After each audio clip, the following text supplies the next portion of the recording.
All right. We are about 3 weeks away from spring practice, correct? Yep. We are 3 weeks away. I think it's March 13th. As Cam would say, I think it's Michigan Day, 3-1. Yeah, it's Michigan Day. That's what he said. Yeah, I think that's how he says it. That's it. So, and then there's about a month there. There's going to be a spring game, correct? Or we don't know yet? We don't know that far. At least there's talks of having one. We just don't know where it is. And one of the other things is, I don't know if you know this, Mark, but we pushed our practices back a month. And Coach Diaz said that he felt like our players' bodies, they need to get more developed in the weight room. So he took the time that we would be on the football field right now and pushed it back 3.5 weeks or so, almost a month. Now we're still lifting. He was unsatisfied with how our players were looking coming out of it and felt like we need more time pushing as far away from quarantine as we did when it comes to the conditioning and the strength and really reshaping bodies. He wants Coach Dave Feely and his staff to get another 3 weeks. And, you know, that may be something minor to people, but when you're in these programs and you can really look at a player and see he may not be ready yet. We want to give him another chance to really get that body in shape before we put the helmet and pads on. Because, Mark, as long as we've studied the game, you know, once we put those pads on, you're going to lose a lot of that workout weight for the most part. You're going to be running around with the helmet, shoulder pads on, and now you're focused on the aspect of football as opposed to just getting in the absolute best shape that you humanly possibly can. So to have a coach that's now growing on our sideline and understanding, there's just little things. You know, maybe it's not an edge for wins later on down the line, but it's showing that he's in tune with his staff. He's in tune with his strength and conditioning staff, and being able to give the young men some more time in the weight room, man. I really like it, obviously. Ronan showing up, of course, in the super chat here. We appreciate the contribution, Ronan. You know that. Going to start a petition to get Coach Holsom more camera time on the North Dakota State sidelines.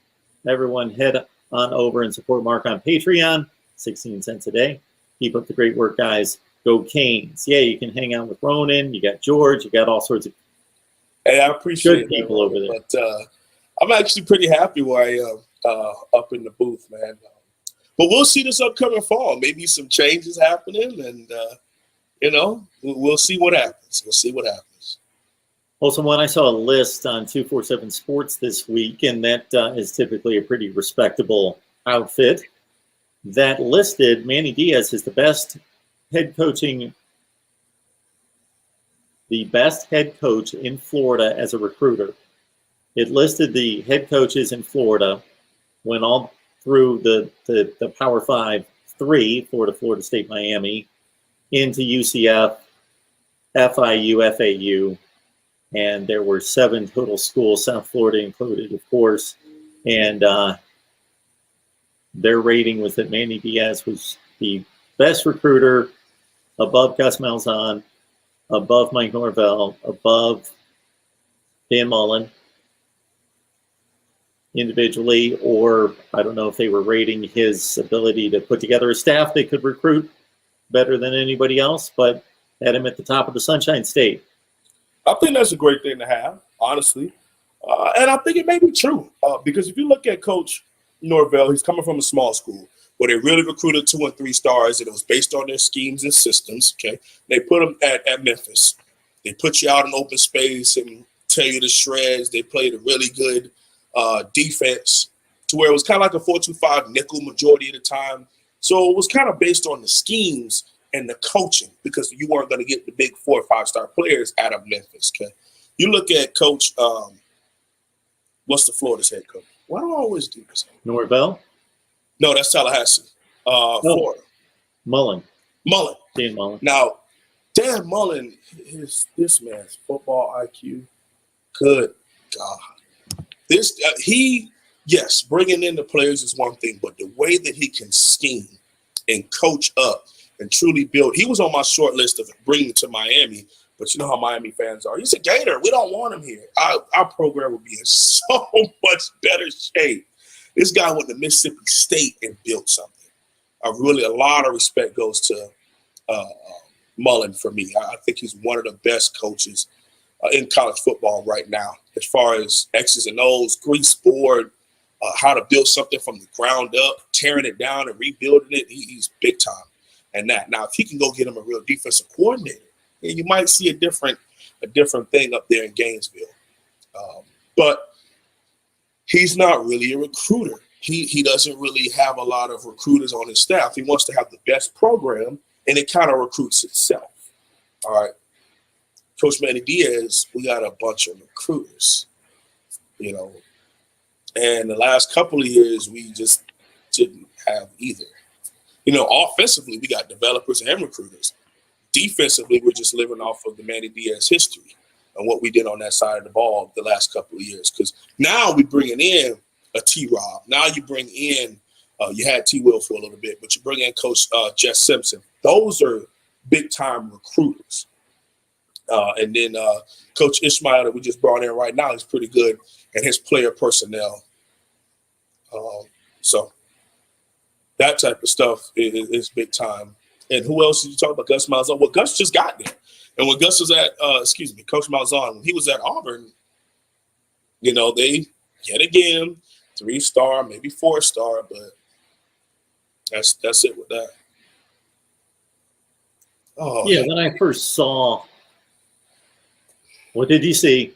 What do we have here? I'm just reading this about, we only have an hour to really talk Canes football, and then we go off for a little bit. The chat just takes it and runs with it. You spend I remember listening to you and Cam. You guys are talking like 40 minutes on music. It's like once you add a little thing in there and it just takes off. It took off. But it is the off season, so it's all good. Listen, Ronan, I understand. But I want you to take a step back and understand that when these coaches get in front of that presser, good or bad, it takes a certain type of person to go through what they go through for over an hour. And then 5 minutes from that, got to go to the locker room and address their players, angry, pissed off, flip tables, whatever they doing in that locker room, and then go out and answer questions in front of a whole bunch of non-football people talking to you about your job. Okay, it's not the easiest thing to do, and I've watched it on both sides, wins and losses, and it takes a certain special person to be able to endure that.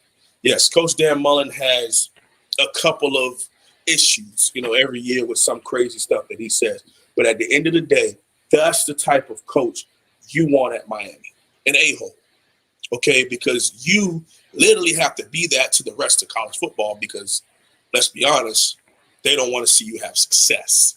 All right, now I'm not saying fire Coach Diaz and bring me Dan Mullen right now. No, that's not what I'm saying. Coach Diaz he's growing on our sideline, and it's nice to.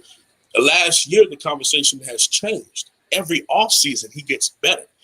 I just want to see offseason Manny turn into in-season Coach Diaz. That's what I want to see. So I'm not really here to argue Dan Mullen to Miami, but I think he is.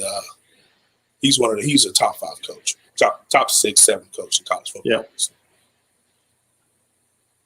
Yeah, I've often found it interesting and would love to know to talk to these coaches face to face and get their honest, unfiltered take once they get out of these media sessions, because there are some media people that ask some reasonable questions that know what they're talking about and know that they don't know certain things of what they're talking about and why they ask the questions. But there's a whole lot of questions that are just ridiculous, and they got to be thinking, really, do I stand in front of these people that don't know football and they question me and question all these moves that I make and question the game plan and question the preparation, especially when it doesn't go well? Then it's obviously, when I say obviously wrong, then it's fair game to just completely criticize and bash. If the play call doesn't work, then it was a bad play call. And that it's tough because you spend time in these film rooms, and one of the main things all these coaches say, execution, execution, execution. You you usually have an airtight game plan. Most coaches feel like that. All right. If they're in a battle with a team that is comparable to them, whether it be talent, whether it be familiarity with the staff and the scheme that you're about to go against, a lot of coaches feel like their game plan is airtight. And then it turns that, oh, well, this play it would have been way better if the safety gets over top. If we execute at the right level, then we wouldn't have given up that touchdown. Or if we blocked the defensive end, we had a slot wide receiver wide open, but you don't know that because you're watching it from the TV as opposed from the 22. So I kind of get both sides of it as someone who was a part of media due to YouTube and someone, who's working in the coaching ranks and working on getting in the coaching ranks full time. I get both sides of it, but it's one of those things you got to be able to understand what you're stepping into.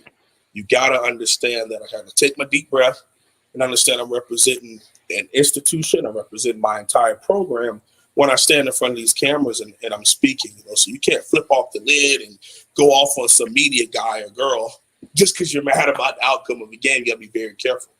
And it's not the easiest thing to do.